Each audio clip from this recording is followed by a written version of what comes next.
জিনের সাথে ভিডিওতে কথা বললাম, জিনের সাথে ভিডিও কলে কেটে কেটে বিদায় দিচ্ছে, আল্লাহর কাছে কসম করে কেটে কেটে বিদায় দিচ্ছে যে আল্লাহ চলে যাচ্ছে মক্কা মদিনায়, আর আসবো না। খাদিজাকে পাঠাইছি, সুমাইয়াকে পাঠাইছি, দুজনকে মক্কা মদিনায় পাঠাইছি। মানুষ হয়ে প্রতিবেশীকে হেনস্থা করে, যেটা ইসলামে টোটালি কবিরা গুনাহ এবং কবিরা গুনাহ তো বড় গুনাহ একটা, প্রতিবেশীকে অত্যাচার করা। এক ভাই সিঙ্গাপুর থেকে আমাকে নক করলো, ওনার হচ্ছে বোনকে জিনে আক্রমণ করছে। তো এটা একটা মজাদার বিষয়। জিনে তো আমরা জানি জিনে আক্রমণ করলে জিন মানুষকে টর্চার করে, কমন যেটা সাধারণ জেনারেল যে সিস্টেম সেটা হচ্ছে জিন আসবে, জিন অত্যাচার করবে, ফিজিক্যালি কষ্ট দেবে, মেন্টালি কষ্ট দেবে, পাগল বানিয়ে দেবে, ঘর থেকে বের করে দেবে। কিন্তু এটা হচ্ছে সম্পূর্ণ ব্যতিক্রম। জিন আসছে, জিন তাকে বোন বানাইছে। বোনের নামটা, রুগীর নামটা আমি বলতে চাচ্ছি না, কিন্তু তাকে বোন বানাইছে এবং তার মাধ্যমে রুগীদের রক্ষা করতে চাচ্ছে, তার মাধ্যমে বিভিন্ন রোগীদের রক্ষা করতে চাচ্ছে। গ্রামের মানুষকে জড়ো করছে, সে ঝাড়ফুঁক করবে সবাইকে, সবাই আসো আমরা কবিরাজি করবো। তো এই কাজ করতে গিয়ে মোটামুটি ভালোই হয়েছে, কিন্তু বোনের কোনো ক্ষতি করতেছে না। সে তাকে আমি সুন্দরভাবে বিদায় দিয়ে আসলাম।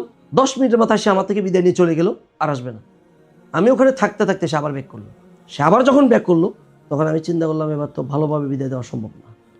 এরপরে আমি আমার আঙ্গুল বাঁকা করলাম, মানে কঠিন শাস্তি দেওয়া শুরু করলাম। শাস্তি দিতে দিতে এক পর্যায়ে দুর্বল হয়ে গেল এবং বিদায় নিয়ে কেঁদে কেঁদে তওবা করে বিদায় নিল। এটা হচ্ছে প্রথম পর্বের কথা, যেটা আমার ভিডিও দেওয়া আছে সুমাইয়া নামে একটা জিনের। পরবর্তীতে রিসেন্টলি ওই ভাই আমাকে নক করছে, যিনি সিঙ্গাপুর থাকেন, যে ভাই আমার বোনের একটু ডিস্টার্ব হচ্ছে। প্রায় এটা 1-1.5 মাস পরের কথা। তো কি ডিস্টার্ব হচ্ছে আমাকে তো বাড়ি থেকে কেউ জানায়নি, আমি তো নাম্বার দিয়ে আসছি। বললো ঠিক আছে আমি বাড়িতে বলে দিচ্ছি আপনার সাথে যোগাযোগ করার জন্য। ওরা আমার সাথে যোগাযোগ করলো, তখন আমি বললাম ছেলে যোগাযোগ করলো, আমি বললাম মার সাথে ধরাই দাও আমাকে, ভিডিওতে ধরাই দিল। এটা আমি আমার চেম্বারেই ছিলাম ওই দিন।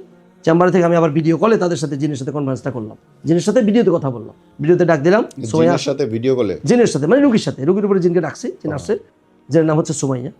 তো সুমাইয়ার সাথে ভিডিও কনফারেন্স, এটা আমার চ্যানেলে দেওয়া আছে আলহামদুলিল্লাহ। তখন বললাম তোমাকে তো আমি বিদায় দিয়ে আসছি, তুমি কেন আসছো?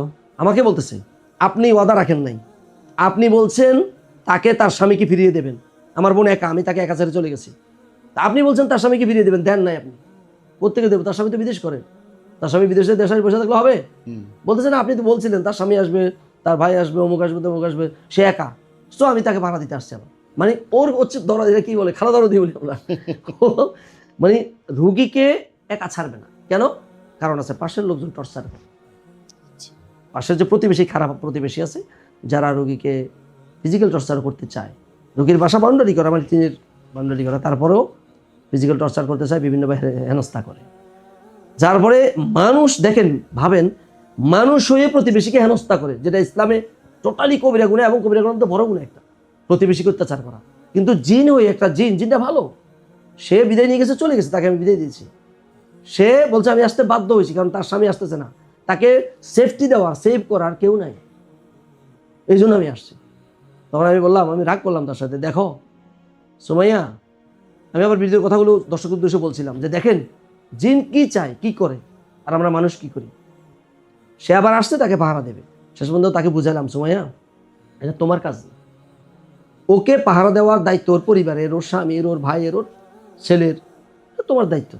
ওর বড় ছেলে বিদেশ আছে, স্বামী বিদেশ আছে, ছোট ছেলে দেশে আছে, তো ওটা আমি বুঝবো আর তার পরিবার বুঝবে, এটা তোমার দায়িত্ব। তোমাকে আমি বিদায় দিয়ে আসছি, দ্যাটস ইট, তুমি চলে যাও, তোমার সাথে আর কোনো কথা নাই। তো রুগীর কী হবে এটা পরিবার বুঝবে, কারণ আপনারাও তুমি জিন, তুমি তার ভালো চাও, তুমি যখনই তার শরীরে আসো সে কষ্ট পায়, তুমি আগুন আমরা মাটি, সো তোমার সাথে তো তার যায় না, সে তো কষ্ট পাচ্ছে, মানসিকভাবে দুর্বল হয়ে যাচ্ছে, শারীরিকভাবে দুর্বল হয়ে যাচ্ছে, সংসার করতে পারতেছে না, পরিবারের রান্না বান্না, ছেলের দেখাশোনা এগুলো করতে পারতেছে না, তুমি এটা করতে পারো না। তুমি ভালো, আমি বুঝতে পারছি, তুমি তার ভালো চাও বুঝে তুমি তার কাছে আসো, সো এত ভালো ভালো না, তুমি যে আসলে ভালো চাও তোমার কাছে আজকে চিরদিনের মতো যেতে হবে ইনশাআল্লাহ। এবং শেষ পর্যন্ত তার সাথে সম্ভবত প্রায় আধা ঘন্টার মতো কথা বলছি, যদি আমি কাট করে ভিডিওকে 7-8 মিনিটে শেষ করছি।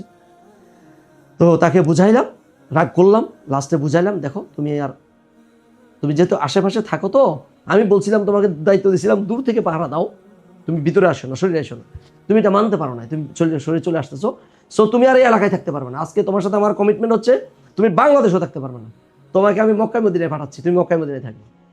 ওই তাকে বিদায় দিলাম, আজ পর্যন্ত তার পরিবার থেকে আর কোনো আমার সাথে যোগাযোগ নাই। ছেলেকে বলে দিলাম যে কোনো মুহূর্তে আমাকে যদি ফার্দার সে আসে আমাকে জানাবে, আজ পর্যন্ত জানায় নাই, ভাইও জানায় নাই, তার মানে ভালো আছে। তাকে মক্কা মদিনায় পাঠাইছি যে এখন তুমি মক্কা মদিনায় যাবা, এবং ওয়াদা নিছি আমি যদি কখনো যত দ্রুত সম্ভব আল্লাহ আমাকে উমরায় আনে, আমি ওখানে তোমার সাথে সাক্ষাৎ করতে চাই। কীভাবে সাক্ষাৎ করবা?